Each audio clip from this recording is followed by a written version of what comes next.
అంటే జనరల్గా pre release ఈవెంట్లో మాట్లాడి ఈ విజయం అందరూ సెలబ్రేట్ చేసుకునే విజయం. ఎందుకంటే ఒక విజనరీని ప్రిజనరీ చేయాలంటే ఎలా ఉంటుందో రిజల్ట్ ఇలా కనిపించింది.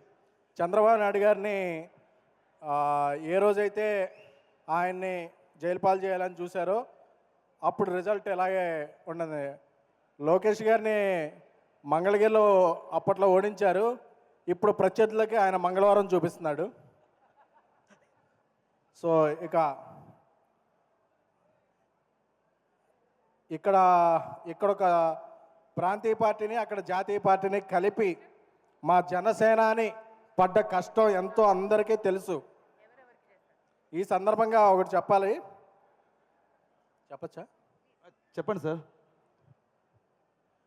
అన్నయ్య పెట్టాడు దండం, తమ్ముడు పెట్టాడు పెండం. నమస్కారానికి ప్రతి నమస్కారం అనేది సంస్కారం. ఆ సంస్కారం చేతకాని వాళ్ళకే ప్రజలు ఇస్తారు ఇలాంటి తిరస్కారం. తెలుగు చలనచిత్ర పరిశ్రమలో సింహాసనం మీద కూర్చున్న అర్హత మా అన్నయ్య ఇంద్రసేనుడిది. అలాగే రాజకీయాల్లో సింహాసనాన్ని మార్చేసే పవర్ మా జనసేనుడిది.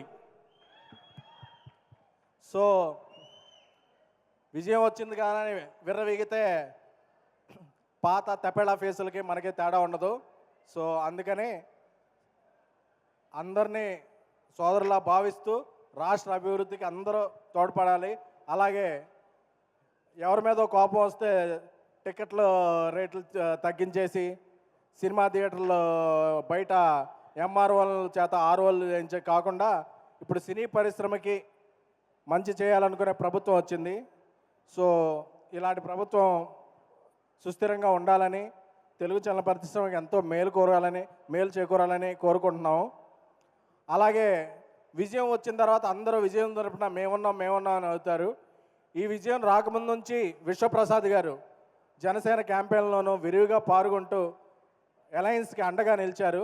సో ఆయనకి కూడా శుభాకాంక్షలు. సార్, మీరు ముందే విజయాన్ని ఊహించారు, అలాగే ముందే అండగా నిలబడ్డారు. సో మీలాంటి వ్యక్తులు అటు జనసేనకి, అలాగే అలయన్స్కి, అలాగే తెలుగు చిత్రసీమకి మీరు చేసే ఫ్యాక్టరీ లాంటి సినిమాలు ఎంతో అవసరం. సో ఈ విజయాన్ని అందరం సెలబ్రేట్ చేసుకుందాం. బట్ గర్వాన్ని నెత్తికెక్కించుకోవద్దు. ఎందుకంటే ఇంకా చేయాల్సింది చాలా ఉంది. జై జనసేన, జై అలయన్స్. Thank you sir. మీ సినిమాలు ఎంత బాగుంటాయో మీ స్పీచ్ కూడా చాలా పవర్ఫుల్గా ఉంటుంది. Thank you so much. SKN గారు యూజువల్లీ మాట్లాడరు, బట్ ఈరోజు ఆనందంతో పంచుకున్న మాటలు నిజంగా చాలా చాలా హ్యాపీగా ఉంది. థ్యాంక్ యూ అండి. సార్ ఒక 2 minutes సార్.